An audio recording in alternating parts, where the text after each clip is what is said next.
So, time to apply a little bit more flame stimulus.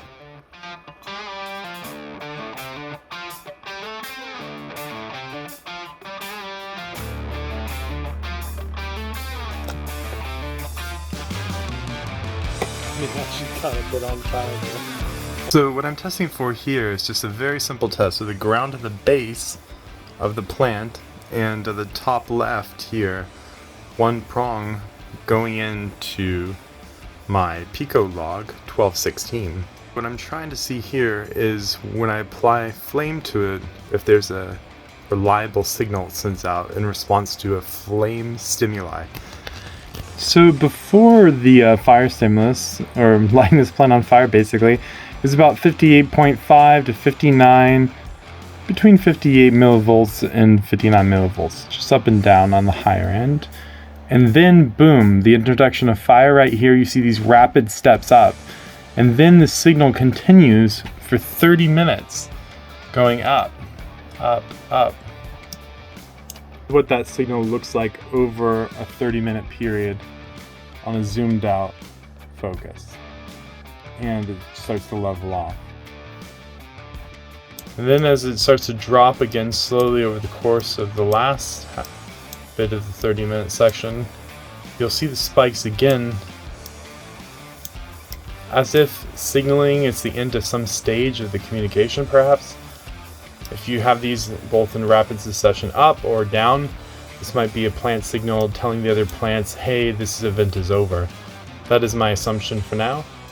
And I'll look at a few charts I actually have previously recorded about one stimuli for one touch and two touches, one tap or double tap.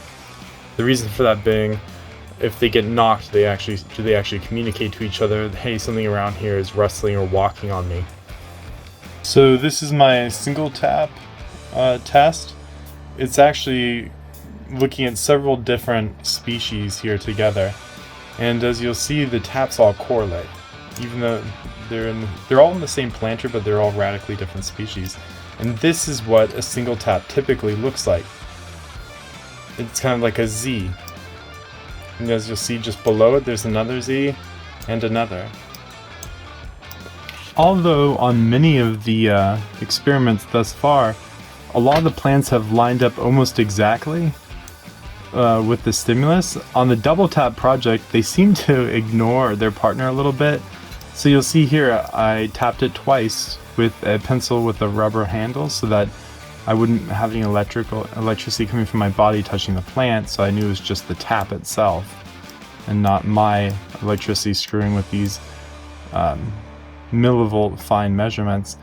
But as you can see here, it does register the two taps, but typically also, if there's a trailing sign here on the plant I'm actually tapping, the other two will typically register it, but they'll register it at a lower mark. So much as kind of like an echo. As you can see here, it converts the bigger second wave into a small two tap, and another one down below. It's almost like they're saying, okay, you're exaggerating a little bit here, or saying, hey, they're not stepping over here or walking over here.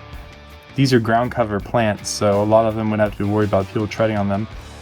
And once again here, the second part of the signal drags on the second tap, and it registers below.